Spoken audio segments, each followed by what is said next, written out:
Welcome to my latest installment of Chemistry Cheat Codes. I'm going to talk about the real reasoning behind possibly the most classic experiment we do in chemistry to teach reactions: the reaction between baking soda and vinegar. However, the goal behind making you do this reaction isn't to test how well you can mix two chemicals together. This lab is in fact all about communication. Specifically, teaching how to communicate your results in a meaningful way. In fact, which reaction or procedure you do isn't really of importance at all in this lab.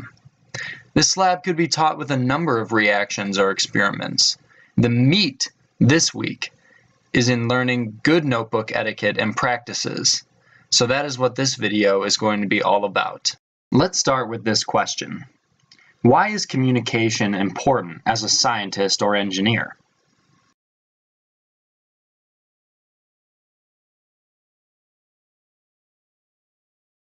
Easy. Remember in the first video, I said that we should always remember that as scientists we are not alone. Examples of great science done by just one person are few and far between.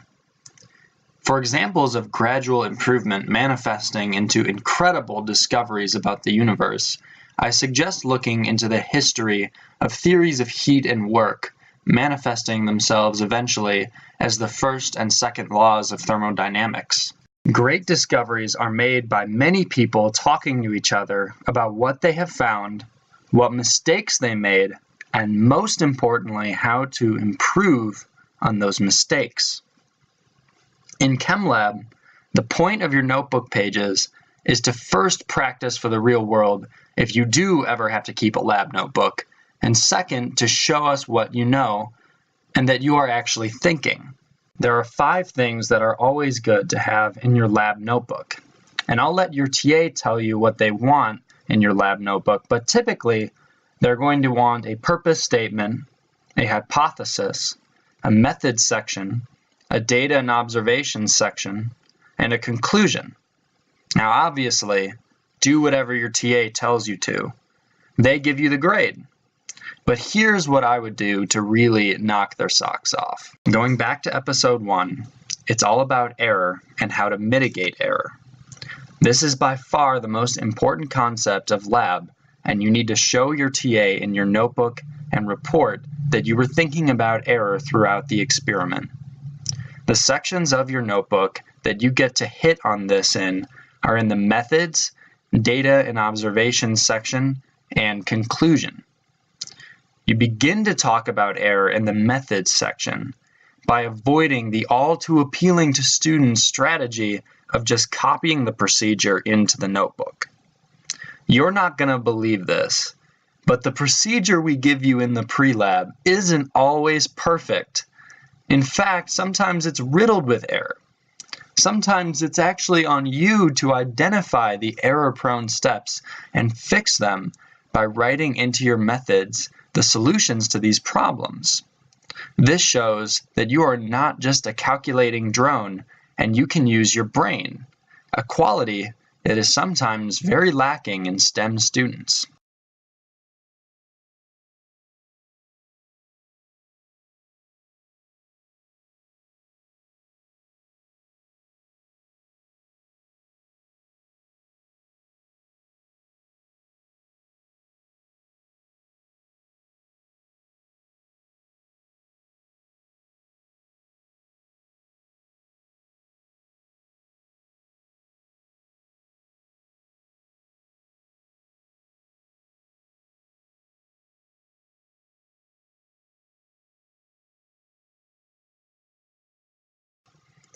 This kind of thinking carries on into the data section. A lot of students don't understand what we mean when we say we want observations. Observations can be many things, but I think it's most helpful to think of observations as anything you write in the data section that isn't a number. So guess what? This includes writing down if you believe there is a possibility for error in your data collection. If you write down what could have gone wrong in the data section, it will make your life easier when you go to write your conclusion. A quick note here. This is a conclusion paragraph in your notebook pages. What goes into a conclusion in a formal report is totally different. The conclusion in the notebook pages is where you really get to discuss error and show that you know what's going on. It's always a good idea to talk about your error and how you could have amended the experiment to resolve the error in the experiment to make it even better.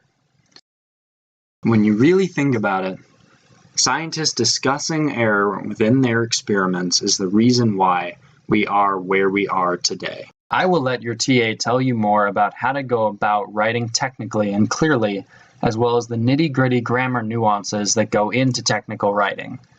However, go into lab with this knowledge as a primer.